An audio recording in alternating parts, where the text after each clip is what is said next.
Post Sports Pulse, USA Today Sports NBA experts break down the key storylines heading into the Eastern Conference playoffs. USA Today Sports: the playoffs are nearly here, and for the first time in years, Cleveland is vulnerable. LeBron is starting out as a number 4 seed in his quest for his 8th consecutive finals appearance. During his streak, has never entered the postseason lower than a number 2 seed.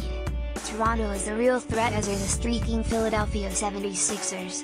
What are the biggest storylines heading into postseason action in the East? 1. Can the Raptors reach their first finals? After losing to Cleveland in the playoffs the past 2 seasons, the Raptors made changes knowing they needed to play a different style, especially offensively, to beat Cleveland and reach the finals.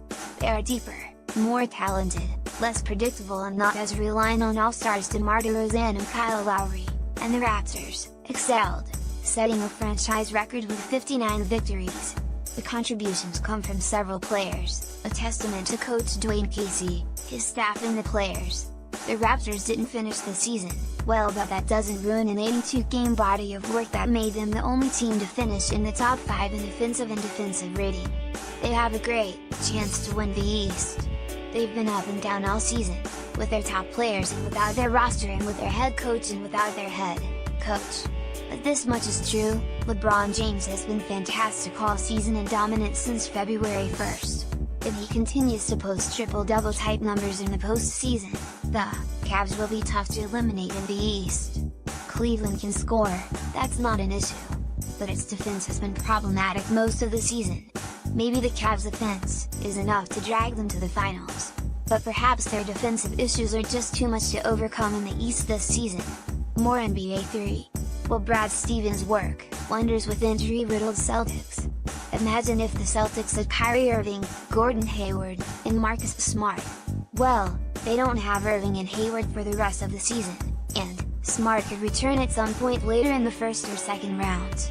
Those absences make Boston vulnerable, but no one will count out the Celtics with Brad Stevens orchestrating the show. Boston still won 55 games, and even without Irving, it made a late season charge for the number 1 seed in the East. The Celtics still have Al Horford, Jaylen Brown, Jason Tatum, Marcus Morris, Greg Monroe and Daron Baines, and next man up production from Terry Rozier and Semi Ojeleye. Stevens gets the most out of the roster he is not for. How far away are the Sixers from competing for the Eastern Conference title?